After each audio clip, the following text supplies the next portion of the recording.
Hello, I'm back. Yeah, this is Charles Grammy Jr. Mr. Sadoff. You want to call me on YouTube? I got several different nicknames. Twitter account Cgrim2. Uh, I've got a few thoughts about this whole Ferguson thing. I admit I didn't sleep last night. A couple of things. This was one of them. The other one I'm not gonna get into.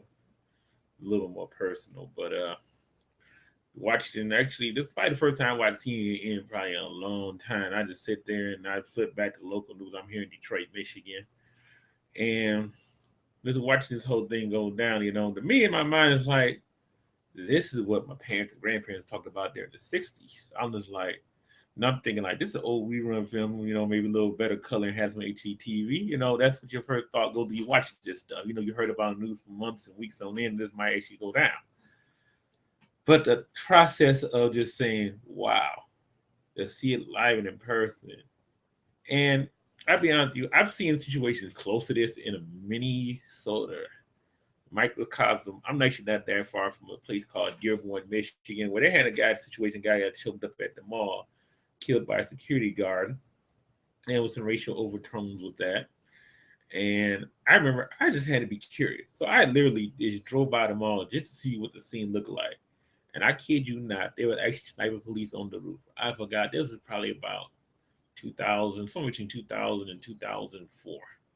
And I can remember the sniper just sitting up on the roof and with the gun in the arm looking like they were ready to shoot anything that acted up. And it's like, I've never, ever seen nothing like this. Not to say I haven't only been at the mall just in recent years and things are a lot better now than it used to be. It's just wow, just the thought of actually seeing that. And I thought that was something. That's like the closest thing I admit I've seen anything like Ferguson myself. That was sort of the situation like it was heated and protesters. It didn't get violent, but you can tell they were ready for a showdown. Like it was going to be that way. And here, just like, you know, this is Ferguson doing the same thing Detroit did in 1968. You basically burn your own self out. So you're basically going to destroy your own economy. Still, what does that prove to anything? Now they'll go to the police station. Yeah, that's not a good move, but I understand that. But going to burn your town out, no, not a smart thing to do. You're basically destroying your own economy later on. That same place you burned out, you might be looking for a job there later on, or to buy something that won't be there. This is what happened in Detroit. This is why Detroit's just starting to get back on the rebound. This is basically 40 some years later on. So basically, you got somebody about, let's say, in this age group basically out there in the riots. Most of these people are usually not, they're mostly younger people. Some degree, some older people. But, generally saying these people will still be seeing the extra some of this when they're 50, 60 years old from what they did today. And just said today and last night, it just makes me sit my head and like, wow.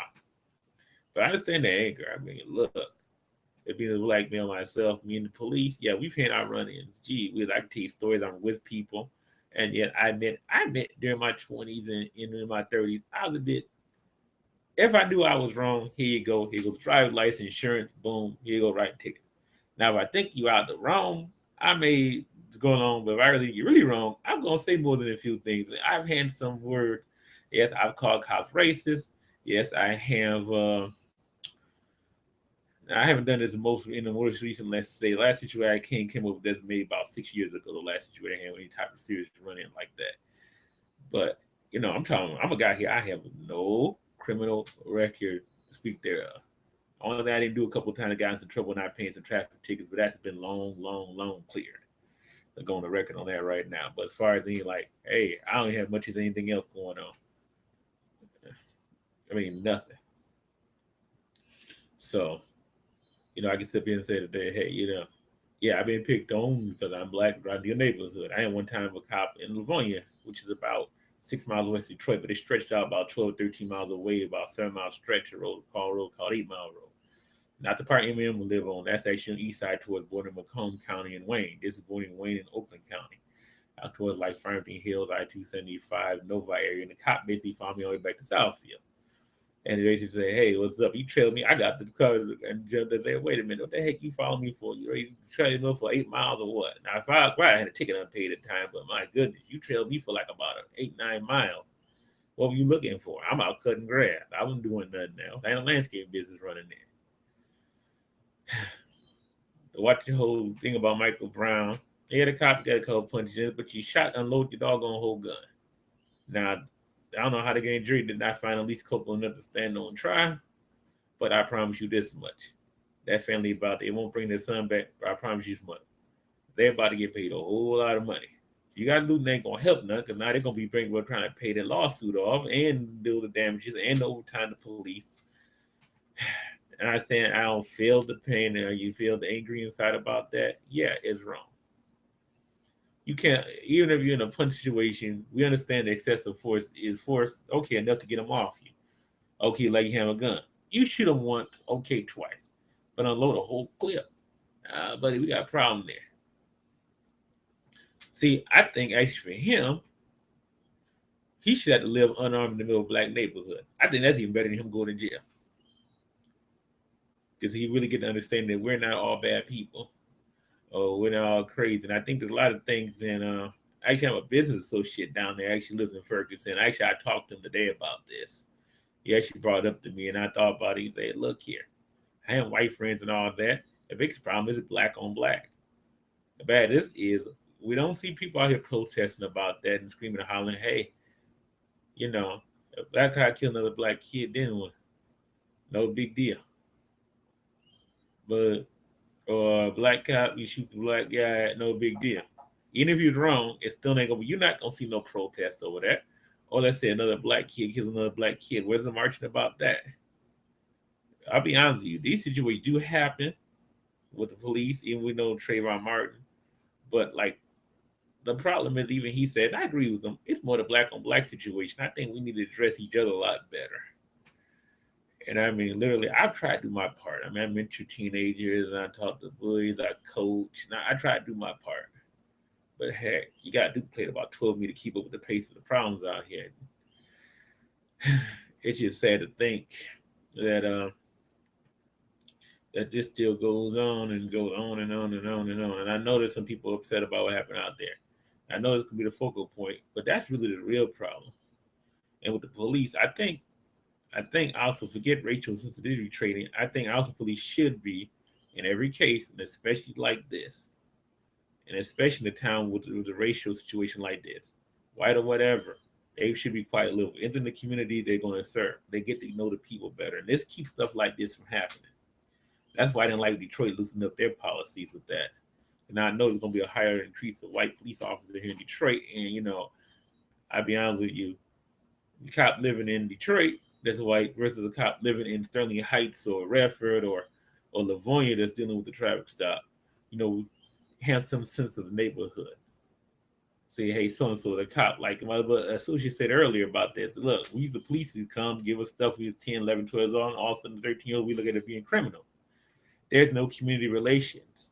I think there needs to be a community relation training with police all over the country.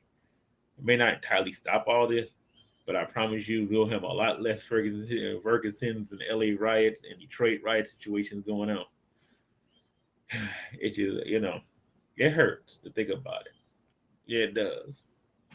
Because it's just like, wow. I just stepped back in the 60s. And like I said before, this is like what my grandparents and parents talked about. And it's like, ooh, I ain't thought I'd never, thought this would ever happen twice in my lifetime. I figured Rodney King thing was a total just okay. King had a criminal record, a history, and all that. This kid, 18 years old, he did nothing. And so it's like, and maybe he punched back the guy, but heck, I think I'm getting beat by the police. Who knows? I don't know how you react. I don't know. I not wasn't there, but I'll just say this much: unload a whole rifle on, a whole gun on, this whole clip on them. Gee whiz, you would need that to stop a total enraged pit bull. I'm sorry, you're wrong. You're wrong. But like one of my friends said earlier to me this morning, they told me basically he's probably gonna lose his job, lose his pension after the lawsuit and everything else. He'll be starting his life over by scratch. What about poor Mike Brown? His life is ended. It's just sad. It's just sad. I mean, what do we do? What do we do? I guess we do better to each other, learn to talk to each other, and try not to lose our heads.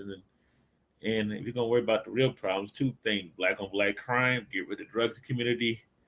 Uh, Here goes another one. require people on the federal on welfare to be drug tested. I bet you that'll take care of all the drugs in the city. A lot less money in police force. That way they fail in drug tests. They get probationary period a couple times. The third time around, we'll take them off the food stamps or federal assistance or whatever else they get. Some people out there get high and all that all the time.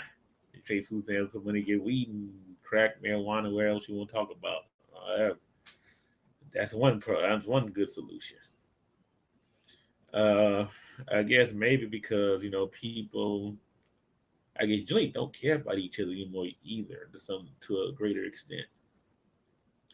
And also, I think this is nowhere that black people are dangerous to white people. Not true.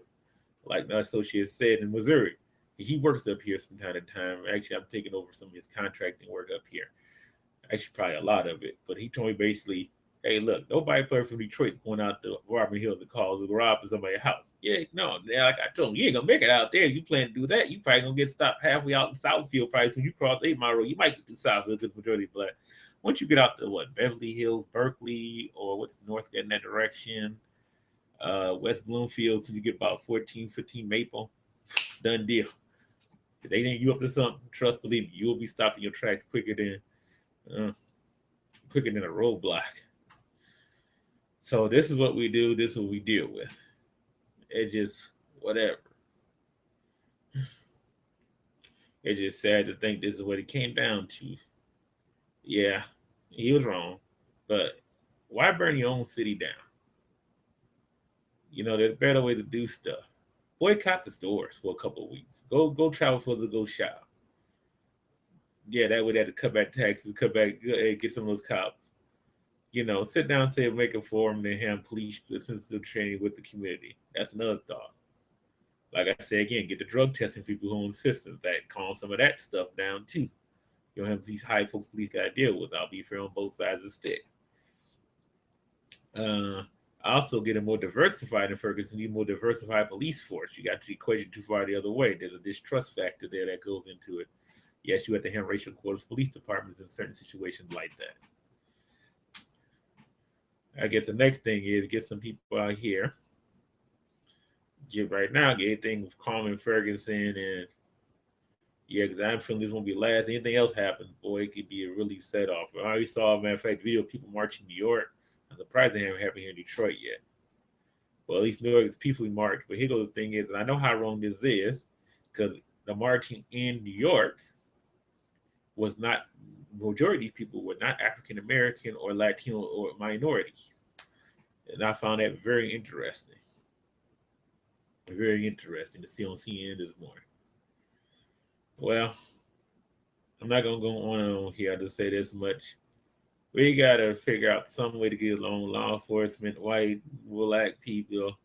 But I think Detroit might have another situation. We're gonna have black cops and white folks. Will we have reverse racist situations happen because of that? I don't know. It's a thought I did run through my mind a little bit in the last couple of years.